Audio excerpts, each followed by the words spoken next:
नमस्कार। देश और दुनिया की तमाम फटाफट खबरों में आपका स्वागत है। खबरों के लिए आपसे निवेदन की यदि आपने हमारे चैनल को सब्सक्राइब नहीं किया है तो कृपया करके आपके अपने चैनल को सब्सक्राइब करना ना भूलें। आप सब्सक्राइब करते हैं तो हमें हिम्मत होती है सही और सच्ची खबरें आप तक पहुंचाने की, वरना मीडिया में किस तरह की खबरें आपको दिखाई जाती है यह आप भली भांति जानते हैं। आए दिन ऐसी खबरें आती है या ऐसी खबरें आपको बताई जाती है जिससे आपका कोई लेना देना नहीं है। राहुल गांधी ने क्या कहा, कहीं कोई खबर नहीं। अमेरिका एक समय था जब रुपया 60-62 रुपए था तो पूरे देश में हल्ला होता था कि 60-62 रुपए पे इतना कमजोर रुपया कैसे है। पूरा मीडिया भी इसके बारे में चर्चा किया करता था। लेकिन आज रुपए ने अपनी सबसे कमजोर हालत की है, लेकिन फिर भी कहीं मीडिया पर कोई चर्चा नहीं, क्योंकि सोशल मीडिया ने या मीडिया ने आपको इतना मजबूत कर दिया है कि अब आपके साथ कुछ भी हो जाए आप कुछ भी नहीं करेंगे, न ही कोई आप इन पर चर्चा करेंगे। तो क्या है आज की बड़ी खबरें।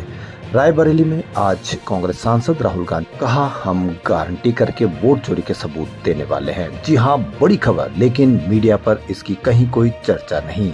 हम और डायनेमिक एक्सप्लोसिव विस्फोटक सबूत देंगे। भाजपा के लोग इरिटेट हो रहे हैं। मैं कहना चाहता हूं कि इरिटेट मत होइए, क्योंकि हाइड्रोजन बम आएगा तो सब साफ हो जाएगा। जी हां, राहुल गांधी ने एक बार फिर हाइड्रोजन बम का नाम लिया है। पूरे देश में वोट चोर गद्दी छोड़ का नारा चल रहा है। यह आग जैसा फैल रहा है। यह सच्चाई है। वोट चोरी करके सरकारें बन रही है। महाराष्ट्र, कर्नाटक, हरियाणा के इलेक्शन में वोट चोरी हुई है।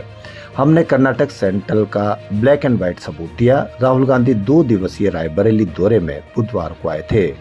यहाँ उन्होंने दिशा की बैठक के बाद यानी जिला विकास समन्वय एवं अनुश्रवण समिति की बैठक के बाद मीडिया से बात की। राहुल गांधी ने सुबह एनटीपीसी गेस्ट हाउस में जनता दरबार लगाया। 1000 लोगों की समस्याएं सुनी। इस दौरान एक दिव्यांग भाई की पीठ पर लदकर राहुल से मिलने पहुंचा। उसने सांसद से ट्राई साइकिल मांगी। अब देखना यह है कि ट्राई साइकिल कितनी जल्दी मिलती है। अमेरिका की ओर से भारत पर लगाए गए 50% टैरिफ का असर भारतीय करेंसी पर भी दिख रहा है। रुपया गुरुवार को डॉलर के मुकाबले अपने रिकॉर्ड निचले स्तर पर पहुंच गया है। यह गिरावट दिखाती है कि अमेरिका के टैरिफ एशिया की तीसरी सबसे बड़ी अर्थव्यवस्था भारत पर कितना दबाव डाल रहे हैं। आज रुपया गिर के 88.44 प्रति डॉलर पर पहुंच गया, जो पिछले शुक्रवार को 88.36 के रिकॉर्ड स्तर से भी नीचे चला गया था। यानी आज $1 के मुकाबले 88.44 रुपए मिल रहे हैं। रुपए की इस कमजोरी से साफ है कि पिछले महीने से लागू अमेरिकी टैरिफ से निवेशकों का भारत से भरोसा उठ रहा है और एशियाई देशों में रुपया सबसे ज्यादा प्रभावित हो रहा है। मीडिया पर आपको इसकी कहीं कोई चर्चा नहीं देखेंगे, और यदि देखेंगे तो भी आपको मीडिया बताएगा कि जितना रुपया कमजोर होगा उतना अधिक आपको फायदा होगा। यह आप इससे अवश्य समझ सकते हैं कि मीडिया आपको किस तरह से मेंटेन किए जा रहा है। इस साल अब तक विदेशी निवेशकों ने भारतीय शेयर और बॉन्ड बाजार से कुल 11.7 अरब डॉलर निकाल लिया है। अमेरिका के सख्त टैरिफ ने भारत की इकोनॉमिक ग्रोथ और ट्रेड पर नेगेटिव असर डाला, रुपये को हिलाकर रख दिया है। नेपाल में अंतरिम पीएम के नाम को लेकर सहमति नहीं बन पा रही है। गुरुवार को इसे लेकर जेएनजी 2 ग्रुपों में बंट गया। इसके बाद सेना मुख्यालय के बाहर दोनों गुटों में बातचीत कर रहा है। इसमें कई युवक घायल हो गए क्योंकि वह हाथापाई भी हो गई थी।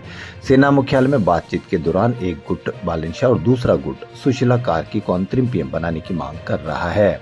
पीएम के नाम को लेकर सेना मुख्यालय में 2 दिन से प्रदर्शनकारी गुटों के साथ बातचीत चल रही है। एक गुट बातचीत को सेना मुख्यालय की जगह राष्ट्रपति भवन में करने की मांग कर रहा है। नेपाल के काठमांडू में तख्ता पलट के 2 दिन बाद गुरुवार को जेएनजी नेता सामने आए। आप सांसद संजय सिंह गुरुवार को विधायक मेहराज मलिक की पीएसए के तहत गिरफ्तारी का विरोध करने श्रीनगर पहुंचे थे। वे यहां प्रेस कॉन्फ्रेंस करने वाले थे, लेकिन पुलिस ने उन्हें गेस्ट हाउस में नजरबंद कर दिया और मीडिया से बात नहीं करने दी। जब इसका पता जम्मू कश्मीर के पूर्व मुख्यमंत्री फारूक अब्दुल्ला को चला तो वह उनसे मिलने सरकारी गेस्ट हाउस पहुंचे, लेकिन पुलिस ने उन्हें मिलने नहीं दिया। यह एक उनकी बात है जो एक चुने हुए मुख्यमंत्री के पिता है। संजय सिंह ने गेट पर आकर उनसे मुलाकात की। दरअसल आपकी जम्मू कश्मीर इकाई के अध्यक्ष और डोडा सीट से विधायक मलिक को 8 सितंबर को सार्वजनिक व्यवस्था भंग करने के आरोप में पब्लिक सिक्योरिटी एक्ट यानी पीएसए के तहत हिरासत में लिया गया था। बाद में उन्हें कठुआ जिला जेल में बंद कर दिया गया था। उनकी गिरफ्तारी के विरोध में 4 दिनों से प्रदर्शन जारी है। दिल्ली से काठमांडू जा रही स्पाइस जेट फ्लाइट SG041 की टेल यानी पिछले हिस्से में गुरुवार को आग लग गई। इसके बारे में एक दूसरे विमान के पायलट से पता चला। ये घटना तब हुई जब विमान रनवे पर उड़ान भरने के लिए खड़ा था। काठमांडू जा रही स्पाइस जेट फ्लाइट में 100 से ज्यादा यात्री सवार थे। प्लेन का सुबह 8:10 पर दिल्ली एयरपोर्ट से उड़ान भरनी थी। काठमांडू पहुंचने का समय 9:55 का था, लेकिन पिछले हिस्से की पाइप में आग लगने की वजह से प्लेन ने दोपहर 3 बजे उड़ान भरी। एयरलाइन के मुताबिक आग की खबरें मिलते ही सभी यात्रियों को सुरक्षित नीचे उतारा गया। सभी यात्री सुरक्षित है। टेल पाइप इंजन का पिछला हिस्सा होता है, यहाँ से गर्म हवा और धुआं बाहर निकलता है। अमेरिका के 50% टैरिफ से बीकानेर सहित यानी ये राजस्थान की खबर, राजस्थान की वूलन और यार्न इंडस्ट्रीज कमजोर पड़ गई है। कहीं पर भी कोई चर्चा नहीं है। फैक्ट्रियां बंद होने की कगार पर है, कहीं कोई चर्चा नहीं। 1 से 1.25 लाख मजदूर और भेड़ पालकों के सामने भी रोजगार का संकट खड़ा हो गया है, लेकिन कहीं कोई चर्चा नहीं है। कारोबारियों का कहना है कि टैरिफ के कारण प्रदेश में 1200 करोड़ रुपए के इंडस्ट्रीज का आकार घटना शुरू हो गया है। 150 से 200 करोड़ के ऑर्डर होल्ड पर चले गए हैं। अगर सॉल्यूशन नहीं निकला तो 1 साल के भीतर इंडस्ट्रीज 70% तक खत्म हो जाएगी, लेकिन कहीं कोई चर्चा नहीं है।